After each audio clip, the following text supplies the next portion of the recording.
Ulrich sat with his uncle by the dying embers. The fire had been a risk, but a necessary one. While it made them easier to spot, it had let the war band have some meat. Only a couple of lean deers, nothing like a good boar, but it was good for the men's spirits. Auric looked at his uncle. He seemed to be ruminating something, searching for answers in the remains of a dead blaze. The air was mostly silent, the warriors aware of how exposed they were.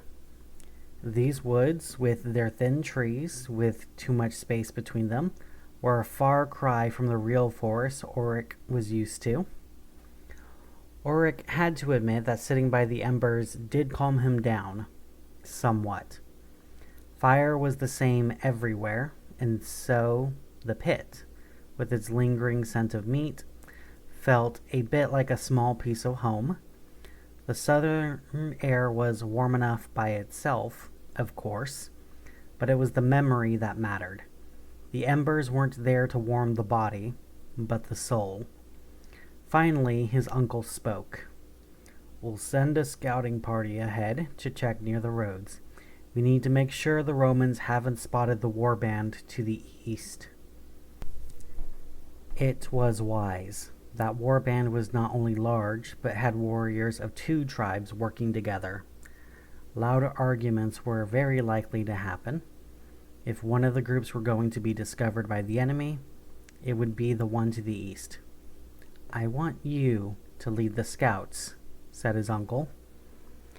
It was an honor, Auric knew. He also knew some in the tribe would see it as a result of kinship rather than his skill, which remained untested. Perhaps they would be right, but his uncle was the leader of the warband. To argue the point would be meaningless. He would be able to prove himself soon enough. "Pick 4 men, swift and light of foot. Go unseen, go as far as you can along the road. Be back before dawn." Auric assented and left his place by the pit. He walked away, and once he felt alone, looked up at the stars. It was a moment he couldn't let anyone witness. He took a deep breath. Inside him, still the young boy, listening to stories from the old days. Tales of scouts finding Romans, getting ready to set up camp for the night. Of warbands attacking right as the sun rose, expecting to catch the enemy in their tents, only to find colossal palisades, towers, wooden walls. A fortress where no fortress should be, as if it had been summoned from the very clay in the dead of the night. He was a man now. He understood those stories were embellished, made larger by the fancy of generations of tellers. Still, something inside him shivered. There was truth there, a deeper meaning. Romans were like a plague, turning the very land against those who inhabited it. It was the same story, repeated over the centuries. First came merchants wielding gold, or soldiers wielding spears. Some tribes gave in, and greed soon made them turn on their cousins, enslaving their own to sell to the Romans. Some resisted, and sometimes even defeated the initial attacks, only to find the Romans again at their doorstep the following fighting season. Multiplied, crashing on towns like an unrelenting wave. Only a few took to the forest to keep fighting the sickness that ravaged their lands generation after generation. Auric's tribe was one of those proud few. Behind the legions came the priests, speaking of their Christus. In time, this spirit made warriors meek, subservient. Then came the builders with their instruments, their anti-natural squares and grids that turned vibrant towns into ordered plantations, not of food, but of people. After that came the administrators, their pride lost, warriors enlisted with the Romans for a few scraps, and a generation later, they were no longer Tervingi, They had Roman hearts. They paid their tribute dutifully. They informed on other tribes. That many tribes in the Confederation worshipped this Christus felt to Auric like an insult, but his kin were in no position to refuse an alliance. Time would tell if battle would reignite the fire in their hearts. He knew his role was minor. He simply had to lead a scouting party. Still, he felt the weight of his task. He had to cast aside his childish vision of the Romans as monsters. They were men and could be killed. But not this night, if he did his duty well. He walked up to 4 warriors, young as he was, eager as he was. He didn't pick them because they were his childhood friends. He had seen firsthand how quiet they could be when hunting, and how fierce when necessary, how wise to know when to fight, when to hide. They had grown up together. They would do their first assignment together. Under a silver moon, 5 shadows departed the camp. When it changed, or how it changed, the scouts couldn't say. What they all knew was that something was different. Something was deeply wrong. They could feel it on their skins, barely smell it through the scent of the trees, as if a strange putrefaction was hiding itself, lurking somewhere just out of sight. Even the moon seemed yellowed and sickly, its light seeping through mists like pus from a poxed wound. Auric shivered, not entirely sure why. He turned around to see if any had seen him. His eyes met Auric's, and they shared the silent understanding that neither of them would mention Auric's lapse in bravery. They needed to focus. Their senses needed to be sharp. A single stray footstep on a branch, a clumsy movement leading to fall, anything could give them away. Periodically, one of them spit off the group to check on the road and signal the rest. No signs of Romans so far. The fog grew thicker with every step. It seemed to be sticking to them, to their skin, their clothes. It made moving difficult. It made everything feel unreal, like a strange dream, and Auric found himself wondering if they were still in the lands of men, or if some errant turn had sent them into the domains of hell, or the reigns of the Svatafar, where madness dwelled. No, he reminded himself. They were in a forest, they were at war, and they needed to be careful. This was no time for flights of childish fancy. Still, every few moments, Auric caught himself reliving the old stories, distracted by the shadows of his mind. He chastised himself relentlessly. Perhaps the warband was right. Perhaps he was not ready. He refused to look back, lest his friends see fear in his eyes. First came the animals. Deer and hares emerged from the fog, panic in their eyes, almost trampling the warriors.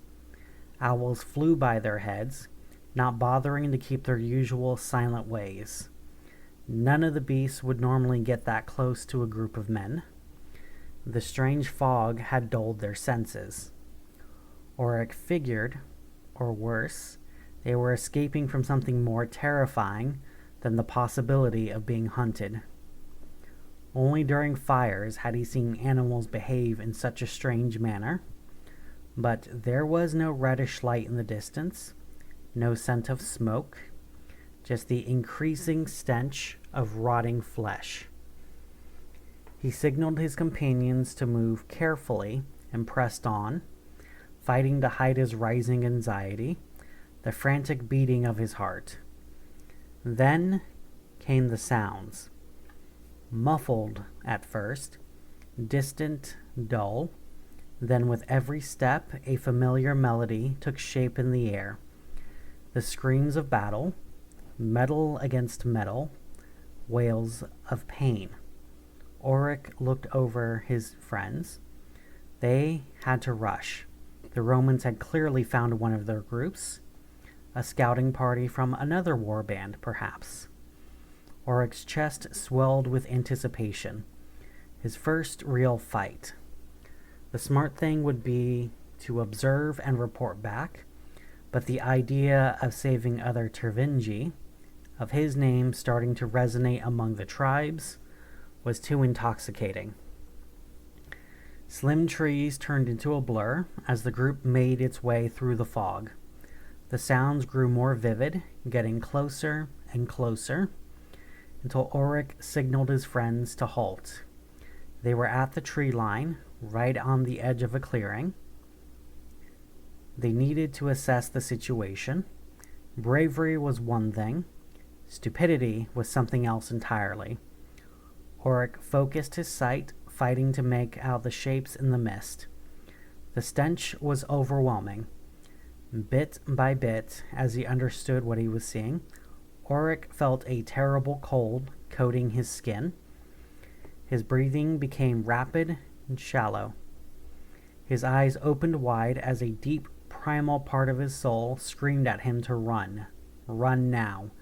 Get out. Get away. Still, he didn't move. He couldn't. His legs trembled, sweat beaded his arms, his neck, his face, and it felt as if 1,000 bugs were crawling all over him. Gone were the dreams of glory and battle, or even the notion of his task. He could only watch ahead, spellbound by the grotesque scene before him. Romans fought Romans. Auric could see the terrified faces on some of the soldiers. He could also see the rotting flesh, barely clinging to bone, on the others. Some sported rusted armor, wearing the faded colors of past campaigns. A few hacked away at the living Romans with dull swords. Others clawed and bit and hissed in their manic attack. So many, there were so many. A few scattered Romans tried to maintain discipline, to get into some formation to defend themselves to no avail. They screamed orders at first, then they just screamed. They were toppled by the relentless waves of the dead, who didn't stop, never stopped. Even after losing an arm, they didn't stop. With spears through their chests, they didn't stop. They moved forward, always towards the few living souls, hunger in their empty eyes, curses gargling in their rotten throats, pestilent moonlight shining on their bones. The blood of the living stained the thirsty soil. The dead moved forward, kept moving, closer and closer to the dwindling number of survivors. The dead, like a boil of worms bursting forward, blanketing the clearing. So many, so many. Auric felt Auric's hand on his shoulder. It was real. It broke him out of his panicked witnessing of what should not be. The men looked into each other's eyes, and the choice was made. The entire group sprinted back into the forest, caution thrown to the wind. They ran. They kept running through the pain in their chest, through their lungs screaming for rest. They ran after their tired legs made them stumble. They ran through the burning sensation of sweat in their eyes. Like the deer and hares had done before them, they ran from a massacre not meant for the sight of mortals. The stars shivered, almost as if reflected on the waters of the darkest sea. "Breathe, Auric," said his uncle. The young man tried, lying on the grass by a new fire. He attempted to force himself to stop trembling, to no avail. He had verbally vomited what he had seen as a report, before actually vomiting and collapsing on the ground. No one would believe him, he thought. They would think him mad. They might be right, he thought. But his uncle was wise. Madness could cloud one mind, claim one soul, but all 5 scouts had reported the exact same thing. Something else was afoot. The gods, the old man knew, did not act in vain, nor did they choose to whom they revealed the hidden things of the world carelessly. He looked at his nephew, pale, shaking, as if a dream had overtaken him. This warrior, barely a grown man, had been the first to see something men weren't allowed to see. And if he had seen it, surely it meant he had been allowed to see it. Guided by the Norns, fated to witness and recount the event. That he had survived to tell the tale meant the gods intended to give the warband a message. What then could such a grotesque vision mean? And why had Auric been chosen? After conferring with the healer and making sure his nephew's ills were not of the body, but the spirit, the leader walked the camp in silence. It was vexing.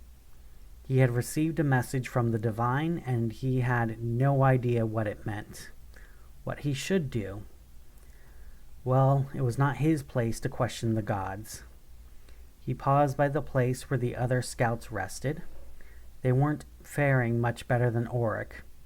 One of them, brash Auric, mumbled in a sort of half-sleep. Empty eyes. Rusted armors. Stop. Stop. Make it stop. Those words stirred something in the old warrior. He walked away from the camp. He needed to be alone with the night and the wind. Empty eyes, rusted armors. The Romans were blind to something. They were weak, vulnerable. He felt a fire growing in his chest, and he started pacing quickly. Empty eyes, rusted armors. The gods wanted him to know that. The gods, real gods, the gods of his ancestors, gods of strength and cunning and generosity, gods of the land beneath his feet and the skies above his head, not some removed Christos that seemed to reward cowards and tyrants. The living gods wanted him to act. Suddenly the message was clear, obvious.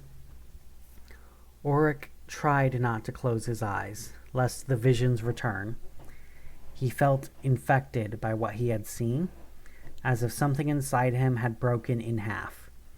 He managed to sit upright and wrap his arms around himself as hard as he could.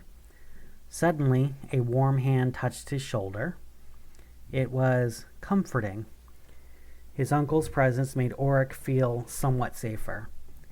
"Look into the fire, Auric," said his uncle. The young man complied.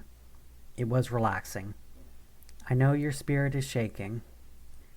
No one survives an encounter with the divine unchanged.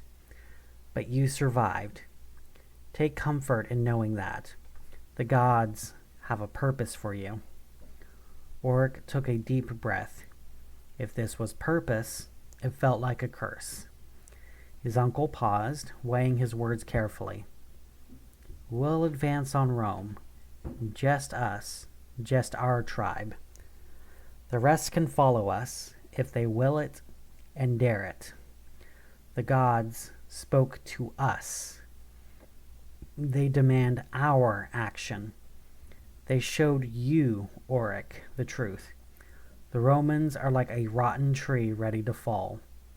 We are the wind that will topple it." The words seemed distant to Auric, unreal. Everything felt like a dream, as if he was just witnessing himself listening. "And you, Auric, must be the first to cross the gates of that accursed city."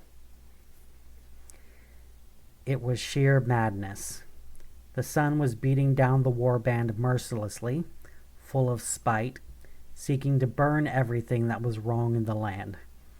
They were alone, for their leader had not called on the other groups or even informed them of their intent. Scouts would see them sooner or later, but it would be too late to save them if Auric's uncle was wrong, or perhaps other war bands would be able to avenge their deaths. Deaths that felt more and more certain to Auric the more they marched. A single war band, in broad daylight, marching a mighty Rome. Why? Faith. Faith in the gods, faith in Auric, who had seen the acts of the divine and was marked for glory, according to his uncle. What if his uncle was wrong? Surely Auric didn't feel chosen for anything. Still, he was at the head of a group that advanced with what felt to the young warrior to be a suicidal zeal. It had taken some oratory from his uncle, and some imbibing of special mead, sure, but now every warrior burned with blind certainty. Rome would fall by their hands. How many fools had thought that very same thought before dying at the end of Roman phalanx? Auric didn't know. The more they marched, the more a new question tormented Auric. Where were the Romans? The war band marched by abandoned outposts, unmanned towers, groves of olive trees. They should have been stopped, yet they hadn't been. The air shimmered in the unseasonable heat, making things look as if they were underwater. Auric wondered if all the Romans had somehow drowned in that poxed air. They could smell the outskirts before they could see them. It was the scent of rot, of almonds, of coppery blood, of spilled wine. Auric and 2 other warriors broke ranks to survey a nearby villa. It was hard for Auric to imagine a wealthy Roman lounging the hours away in this place. It was hard to imagine anyone in this place. Exquisite marble floors, statues in the large patios, wells and masterfully crafted chairs, and yet no life to be felt. The place was more like a monument than a dwelling meant to house actual people. A monument to what? Auric couldn't say. No birds sang, no insects dared break the silence. Finally, 3 men made their way inside. The scene simply didn't feel real. Auric walked around the main room, taking it all in with strange ease. The bodies were left right where they had fallen to rot in pools of blood. He looked around. No battle had taken place here. The furniture was barely disturbed.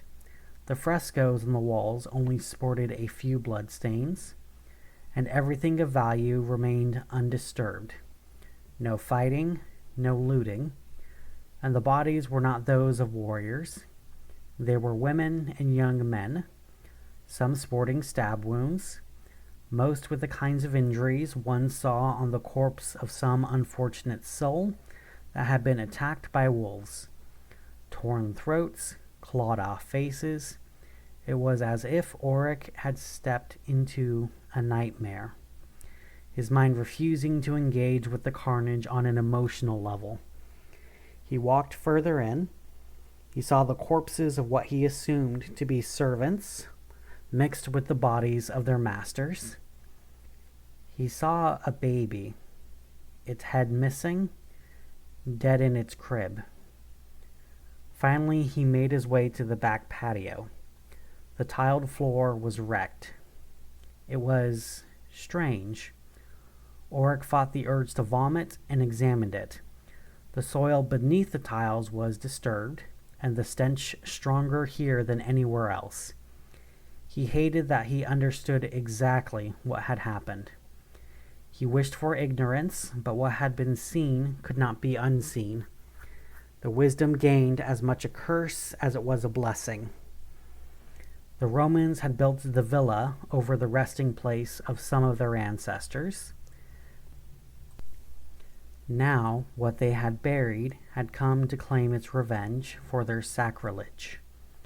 The builders probably hadn't known what was beneath their feet while they worked. Whoever had commissioned the villa was also likely ignorant. Perhaps that was natural when a people conquered so much, killed so much, died so much for so long. It was hard for them to remember the fallen, and never too easy to believe themselves above the past, above the laws of nature and the gods. The group reunited with the main party with heavy hearts. Whatever awaited them, it would not bring glory, Auric felt. This he kept to himself.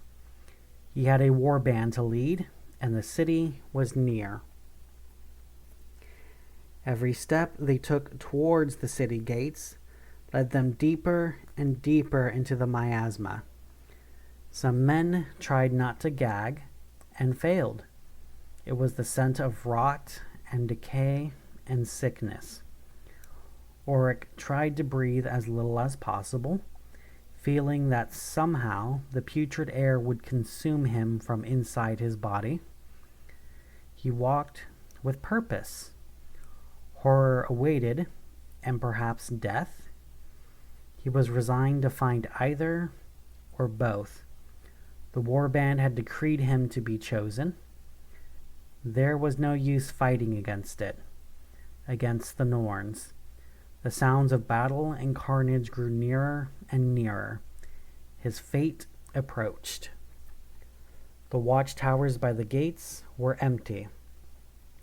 From deeper in, the sounds of crunching and gnawing, the screams, the half-intelligible words beckoned. Auric paused.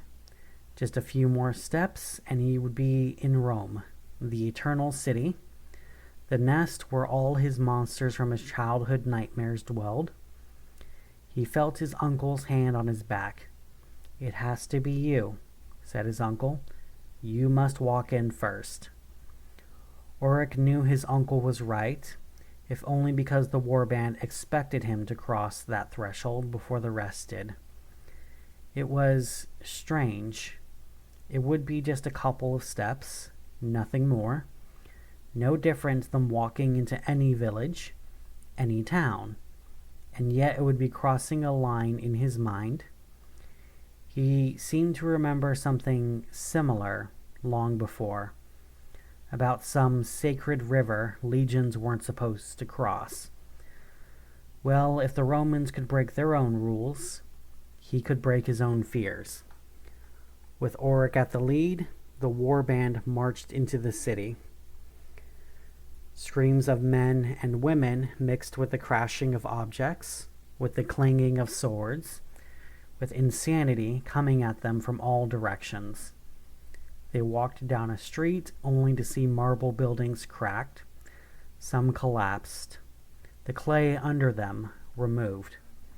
A pestilent, decayed man pushed its bone fingers into the eyes of a screaming woman. "See, see the truth! Jupiter reigns eternal!" gargled the corpse. The woman held her crucifix in her hands as she died, her face covered in bloody tears. Then the man's eyeless face turned to Auric and his kin. There was something in those empty sockets, in the deformed expression on his rotten flesh. Curiosity? Quick like a wolf, he leapt up and ran down the street, ignoring the warband. There was nothing they could do. This thing was not an enemy. Not really. The warband marched on. They emerged to an open space, what perhaps had been a market in what felt like another lifetime. Above them, lightning flashed. They hadn't seen a single cloud in their entire march toward the city. It was pandemonium. A soaked figure in tattered purple had emerged from the river and screamed on a pedestal. Its voice spurred the carnage all around it. Traitor! Traitor! I'm surrounded by traitors! Guards, seize them! Tear them apart! Bring them to my island, so I can show them their true place, under the Emperor. They all want me dead. Dead. Dead. Lists. Make more lists. Write down every name so I may snuff it from history. Names. Bring me names. Kill them all. Kill their wives. Kill their children. Show them the power of Rome. Legionnaires in rusted armor obeyed, slicing and tearing apart any living soul around them. They came from everywhere, from cracks in the marble, from under the cobblestones, like roaches emerging from every crevice. Blood stained the ground, the blood of soldiers, of innocents, of children and women alike. Auric could only watch and wonder if they were truly obeying the robed figure or simply doing what was in their nature. The Romans, living and dead, ignored the Tervingi. As if in a dream, they walked on. They chose to take a side alley to avoid the main roads. Suddenly they heard a voice, almost sweet, gentle. In the fog, it was hard to make out where it came from. They moved ahead and soon found the source of the sound, a rotten yet hauntingly beautiful figure, which still had some wisps of golden hair, held by an old man by the throat. It had a masterfully crafted, if rusted, knife in its hands, as it slowly, delicately, methodically, peeling off sections of the old man's skin. Look at me. I want you to feel it. I want you to feel yourself dying. No, don't scream. Do you have a daughter? A son? Why aren't they here? They should be here, shouldn't they? They should share this moment with their father. Familial duty is important, as you know. Maybe I'll send a carriage for them. Tell me, do you think me mad? I've heard the rumors, you know. I can't say I understand them. Mad? Me? Why? Slander, I say. The lies of soft-dicked senators who can't please their wives as I do. Why, is it madness to show them their inadequacy? To mock their pretensions of power? He sliced and peeled, almost using his knife as punctuation. It was too much. Auric rushed the two figures, quickly putting an end to the grotesque spectacle. Auric screamed to hold the rest of the warband back.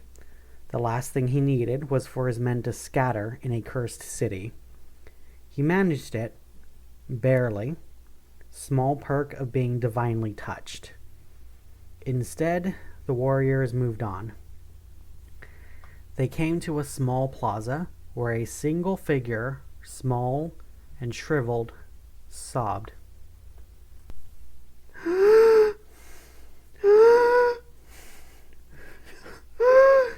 My legions, Various. Give them back. Give me back my legions. City of marble. I found a city of clay. Left a city of marble. Legions. My legions. Agrippa. Where are you? I need you. Now, more than ever, my dear friend. My dear Agrippa. Alone. So alone. Need my legions. Varus. Please, give them back. I found a city of Agrippa, alone. What now? Asked Auric. This pathetic being had managed to make him feel sorry. His uncle paused by his side, took a moment to look at the sky. The lightning bolts darting like veins between clouds had turned blood red. The gods speak to us. This is no battlefield. This is no conquest. This is a wound, Auric, and it has festered. We must cleanse it, erase it completely, leave not even a memory of this behind. There is no honor in this, uncle. No, there isn't. But there is duty to our fallen, to the gods, to the living. The line between life and death should never become this blurred. We will never speak of this, Auric. But how can we? No. Never. We'll tell the other tribes that we conquered. We'll tell them you were first past the gates, that you fought like a giant, that we sacked and wrecked the buildings. This rot cannot be allowed into our songs, our stories.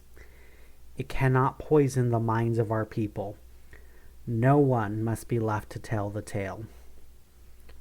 Auric understood. It hurt him, but he knew his uncle was right.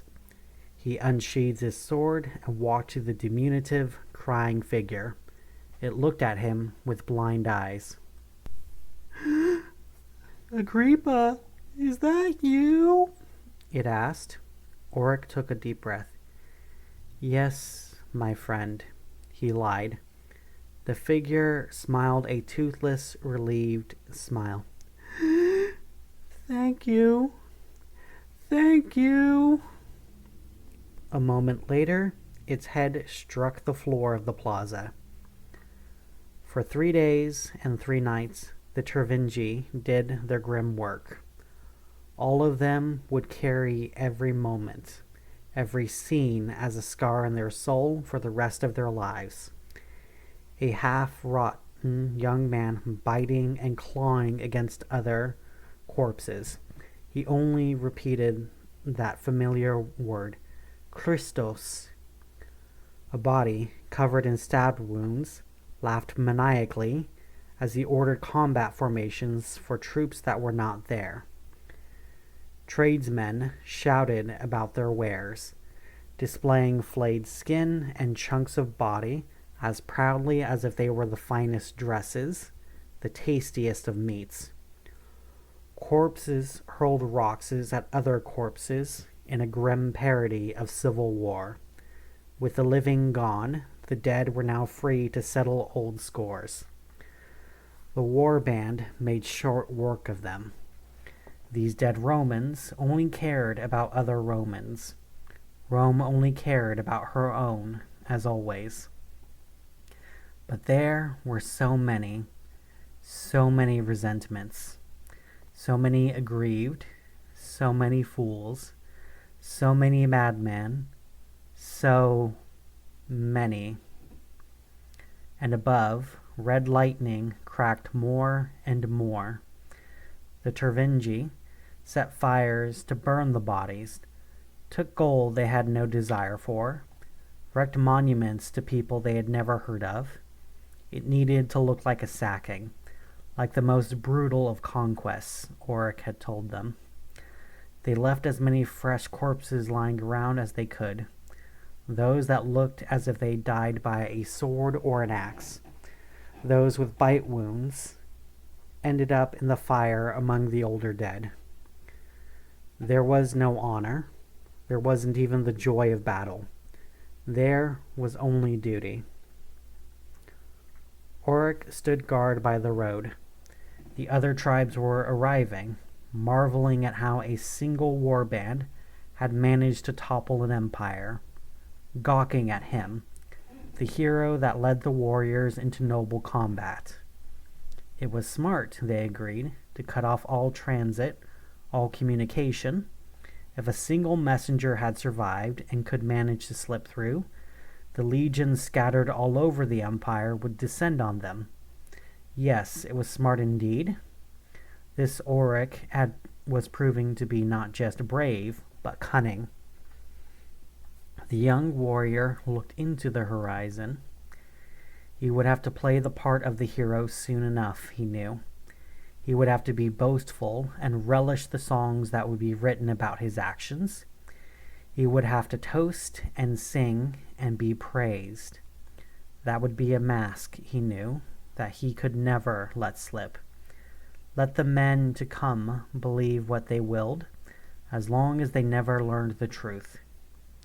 Still, he couldn't stop himself from shivering every now and then. When he looked into the distance, Rome had touched so much, caused so much pain. Maybe they had cut out the center of the rot, but Auric feared its source ran much deeper.